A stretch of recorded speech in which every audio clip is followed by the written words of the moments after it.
দেশের সিংহভাগ পণ্যই আমদানি রপ্তানি হয়ে থাকে দেশের বৃহৎ স্থলবন্দর বেনাপোল এবং ভারতের পেট্রাপোল স্থলবন্দর দিয়ে। এই শুল্ক স্টেশন গুলো দিয়ে প্রায় 90% পণ্য আমদানি রপ্তানি হয়ে থাকে। এছাড়াও স্থল, জল, আকাশপথেও আমদানি রপ্তানি হয়ে থাকে।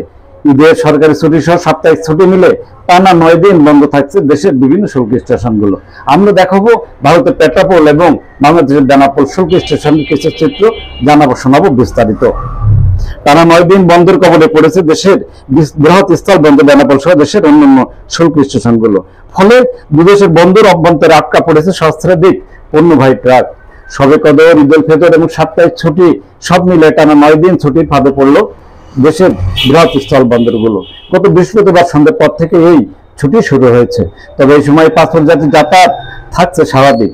জাতীয় রাজস্ব বোর্ডের এক আদেশে ঈদের দিন বাদে আমদানি রপ্তানি সংক্রান্ত কার্যক্রম সীমিত আকারে চলমান রাখারও নির্দেশনা দেওয়া হয়েছে। তবে বেনাপোল সহ দেশের অন্যান্য শুল্ক স্টেশনগুলোতে বন্দরের কাস্টমসের কর্মকর্তারা আগেই ছুটি নিয়ে চলে গেছে তাদের গন্তব্যে।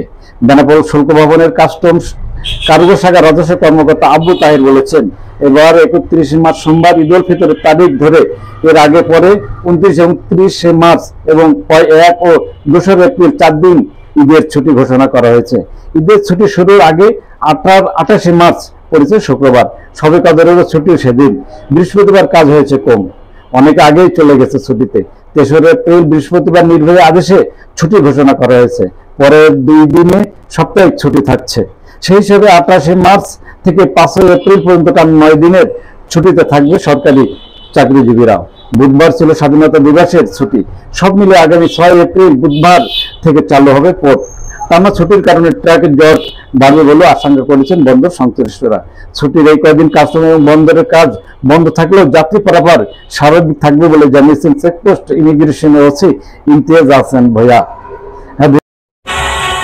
দেশ বিদেশের সব খবর জানতে, দেখতে, শুনতে, শিক্ষা, স্বাস্থ্য, যোগাযোগ, ভ্রমণ, বাণিজ্য ও বিনোদন সহ বিভিন্ন বিষয়ে সবার আগে সব প্রতিবেদনটি দেখুন ভয়েস অফ কলকাতায়।